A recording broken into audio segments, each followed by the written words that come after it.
A top military official was on Capitol Hill today to answer questions about that controversial second strike on an alleged drug trafficking boat in the Caribbean in September.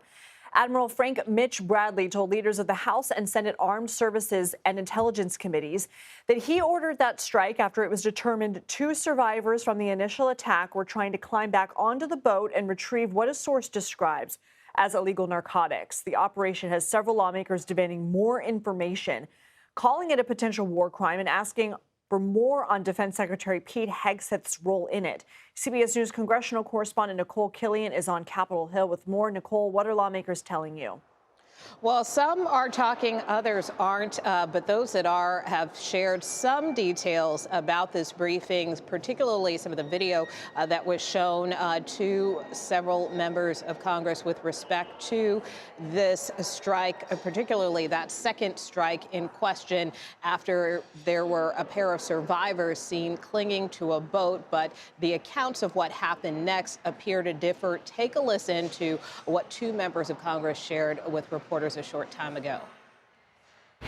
But what I saw in that room was one of the most troubling things I've seen in my time in public service. You have 2 individuals in clear distress without any means of locomotion, with a destroyed vessel, who were killed by the United States. I saw 2 survivors trying to flip a boat loaded with drugs down for the United States, back over, so they could stay in the fight. So again, the accounts there differ a little bit depending on who you talk to. We did hear from some other members who didn't necessarily want to go into detail, specifically Senate Armed Services Chair Roger Wicker, who told me that he does believe that members of the House and Senate, there could be others who would like to get briefed on this when I asked him if he thought that there would be additional hearings that would take place following these briefings. So again, this investigation, both by the House Armed Services and Senate Armed Services Committee, continues. And in some cases, according to members, in light of this briefing, is just now getting underway. And President Trump is standing by Secretary Pete Hegseth. What about Congress? Well, look, I mean, you have some lawmakers, particularly many Democrats, who are calling for the secretary's resignation. But in some cases, these aren't necessarily new calls, as many of them have been calling for his resignation for some time. Others defending their vote against his confirmation at the beginning of this Congress. But look, some of this is related to this incident involving the boat strikes. For others, it has to deal with this Signalgate report that was just released by the Department of Defense or Department of War's Inspector General, which found that some military information could have been jeopardized by the secretary's participation in that signal group chat earlier this year regarding some airstrikes in Yemen. So that being said, there are a number of reasons why some lawmakers, again, mostly Democrats, would like to see the secretary go. But for the most part, Republicans appear to be standing by the secretary. Leader John Thune, the Senate Majority Leader, said earlier today that he continues to serve at the pleasure of the president. Nikole Killion, thank you. Can you tell us what are your impressions? Let me just say this. Admiral Bradley and the chairman of the Joint Chiefs of Staff did the right thing. And Admiral Bradley defended the decisions taken, and Admiral Bradley has a storied career, and he has my respect, and he should have the respect of all of us. But what I saw in that room was one of the most troubling things I've seen in my time in public service. You have 2 individuals in clear distress without any means of locomotion, with a destroyed vessel, who were killed by the United States.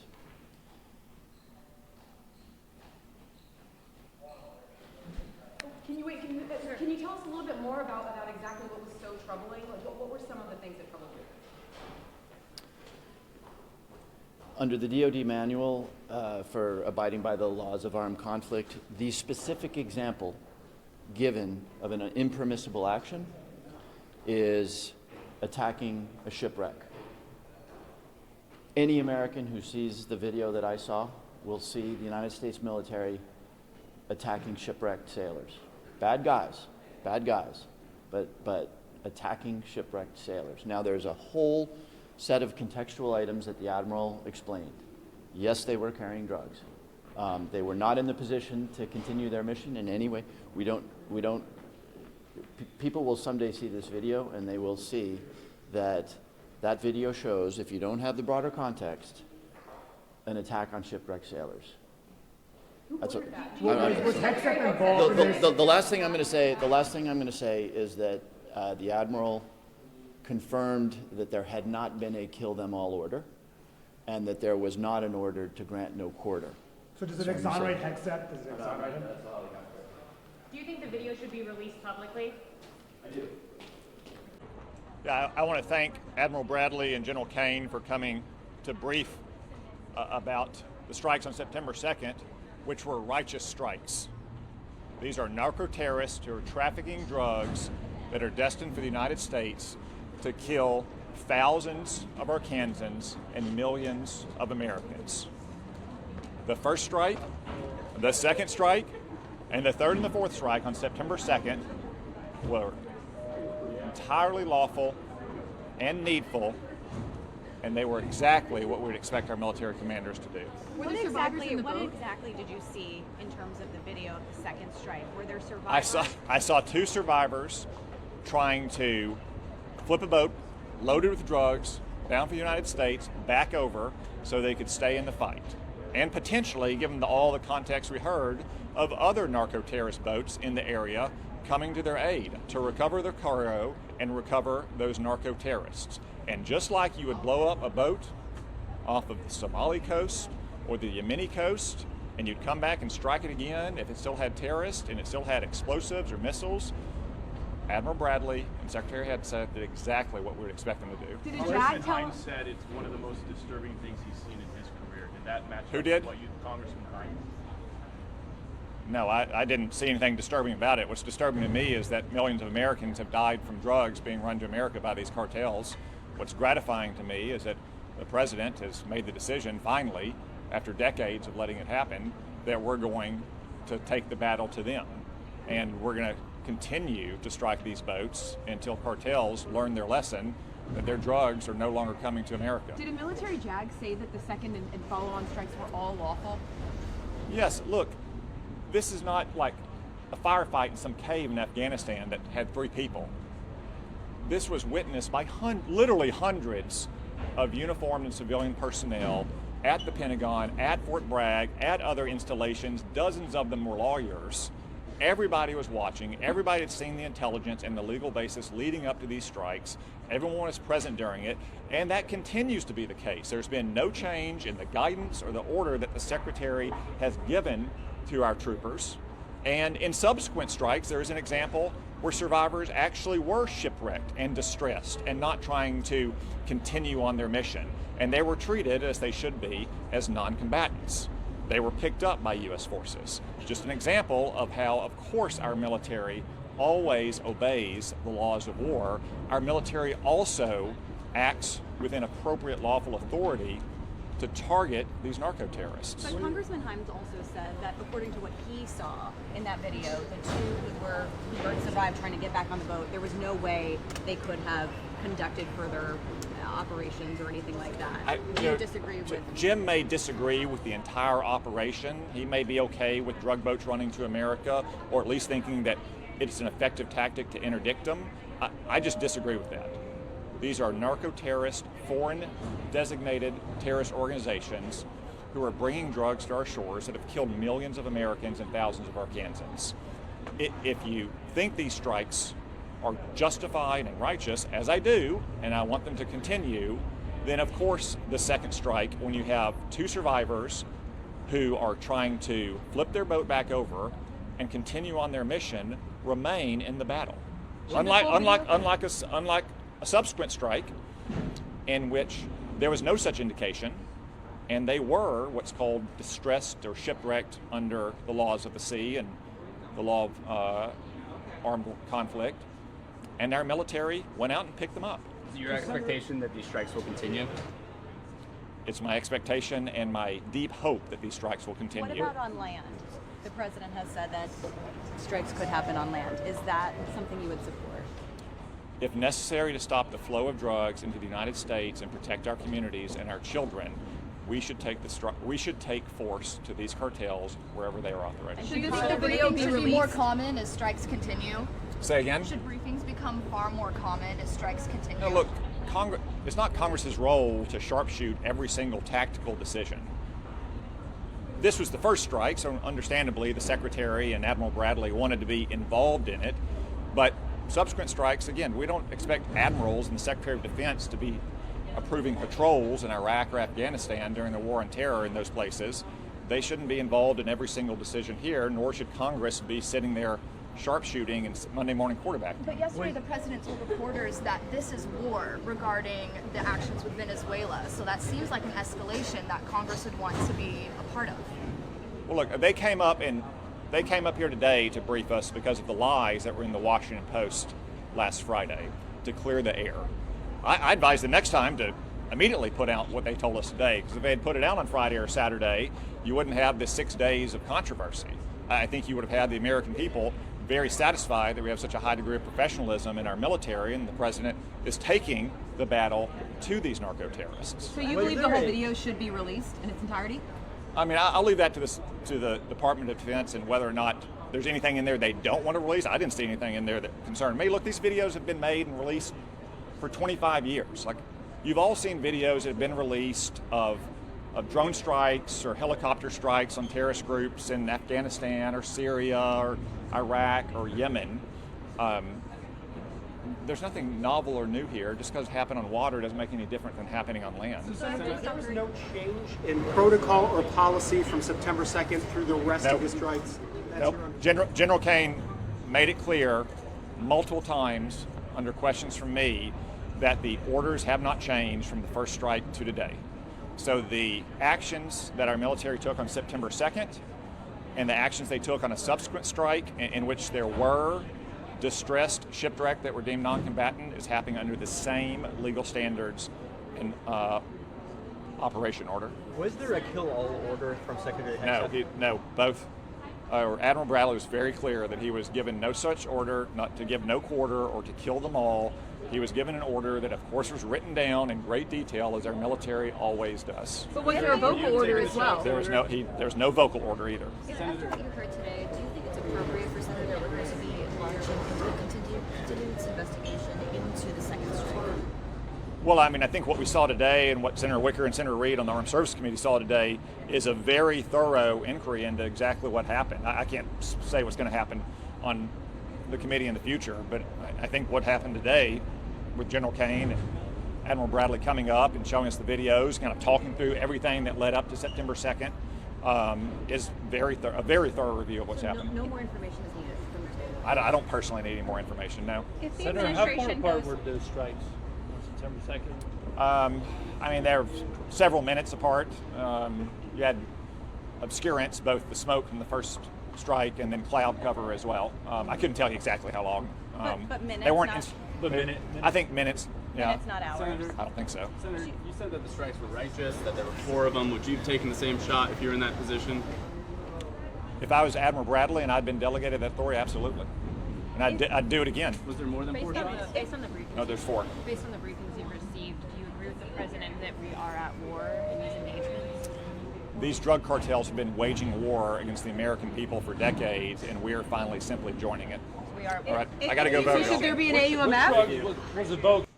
Senator Cotton came out here and he called these righteous strikes. He said that they were acting lawfully here, and he was perfectly comfortable with it. Did you come away with that same impression? I think it'd be hard to watch the series of videos and not be troubled by it. So I don't reach the same conclusion that Senator Cotton does if you're describing it as righteous. He said that.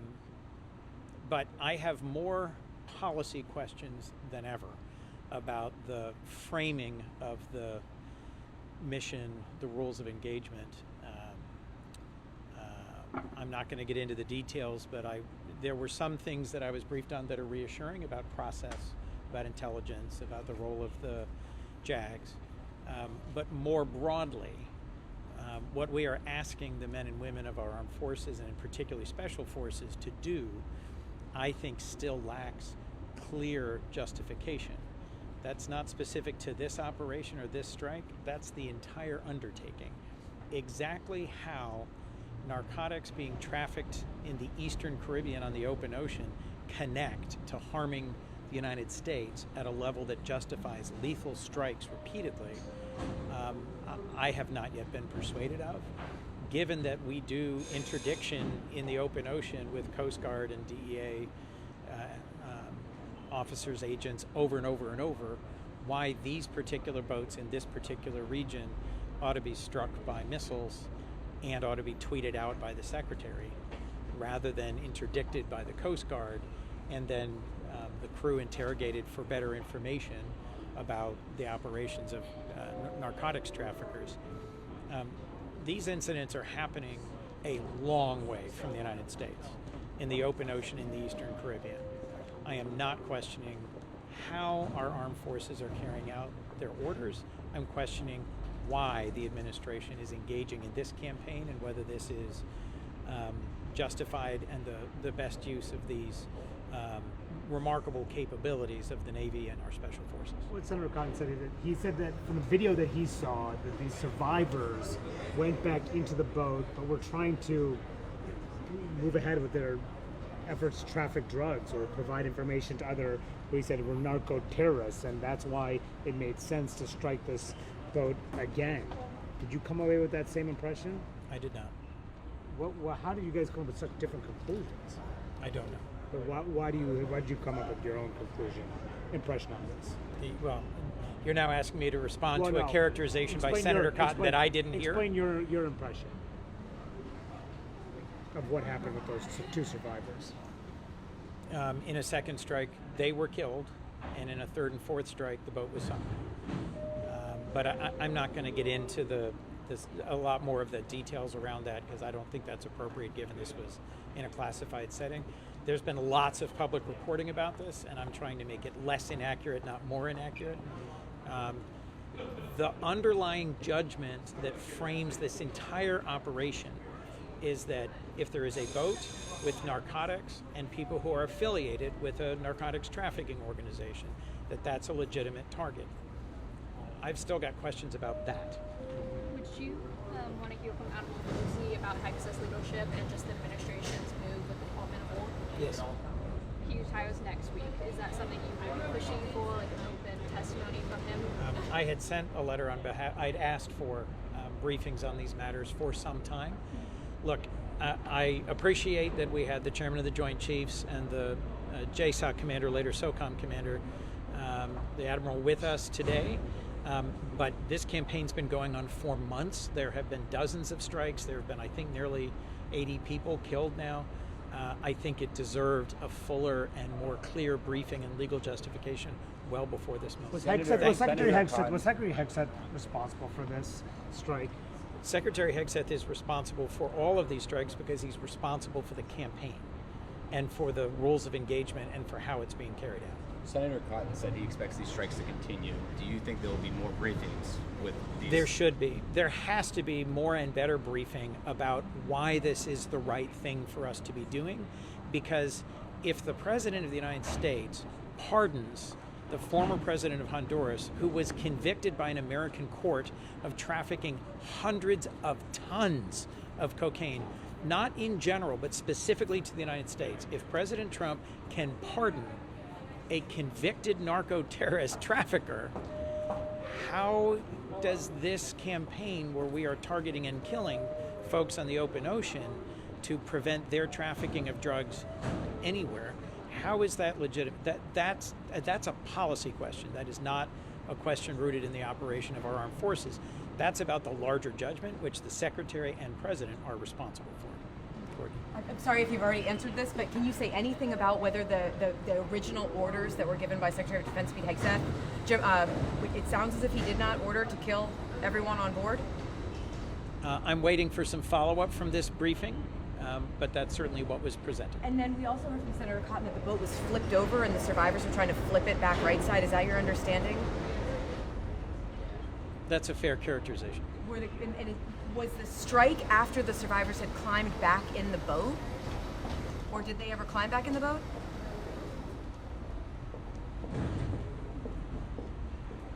feels unclassified to me. I'm trying to avoid making something unclassified that's currently classified, to the best of my understanding.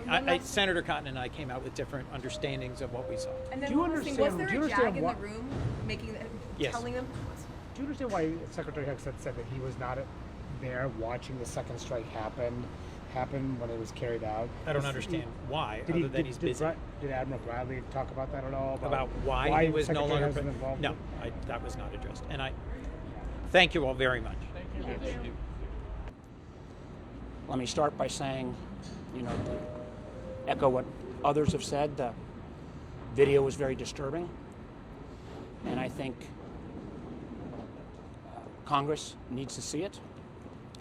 I think as well that the legal opinion underlying this whole policy actions, frankly, needs to be released publicly. I have additional questions and additional documentation of how this process arose that I want to see. And obviously I think the Admiral and the General will be asked to testify at least before relevant committees like SASC and the Intelligence Committee. And why don't I stop there and take a couple of questions? Senator Warner, Senator Cotton said that this was a lawful attack that was carried out. In your view, and from seeing the videos here, was this a lawful attack? I think the video was very disturbing. I am not going to weigh in on all of the questions about lawful morality, judgments, until I get all the information. I mean, some of the accusations that have been made, whether this kind of action constituted a war crime, I can't think of a more serious accusation that could be made. And anyone, and I'm just saying, for this senator, I'm not going to make a judgment on that until I have all the information. Otherwise would be what I think would be not doing my duty. And I do continue to have concerns that this pattern from Secretary Hegseth of putting our uniformed military in harm's way or under duress, as we saw from the Inspector General report, or how there seems to be a number of variations of this story of how the facts rolled out, how the reluctance to share with Congress for a strike that took place on September 2nd until December, the unedited video. I can at least comment on those actions. I think it doesn't do the Secretary or our armed forces any service by holding back and not being transparent. We all know that our country's record of interventions in the Caribbean, in Central America and South America over the last 100+ years hasn't been a perfect record. And so as we think about these actions against these drug traffickers, and they are threats, but the characterizations that have been made, we have to do that in a thoughtful way. And then as we still think about this enormous flotilla we've got off the coast of Venezuela, when we still have not got any articulation of what the plan or policy is, doesn't do those men and women who are potentially in harm's way, doesn't treat them with, I think, the appropriate transparency and directness they deserve. Did Admiral Bradley? Those two men that were in the water, based on what you saw, do you feel like they became an offensive threat to military? Again, I am not going to.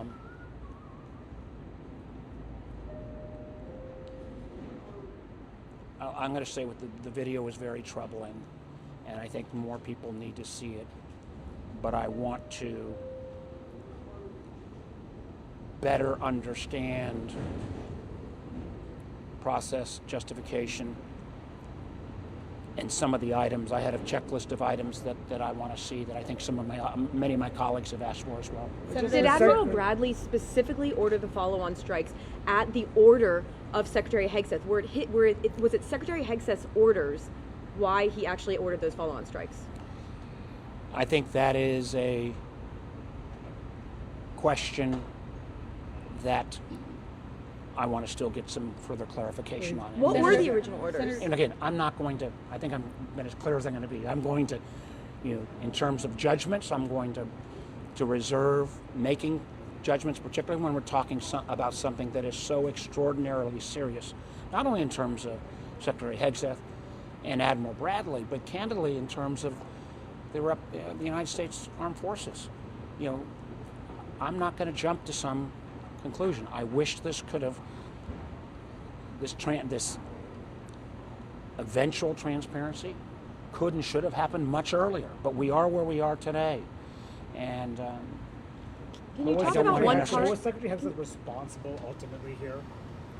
Again, these are the kind of questions that still need to be answered. And again, we've got lots of attribution in the press about who said what, when, and where, and I want to get the answers to that. Can you talk about what the video actually showed, though? Need to hear from Pete Hegseth on this issue?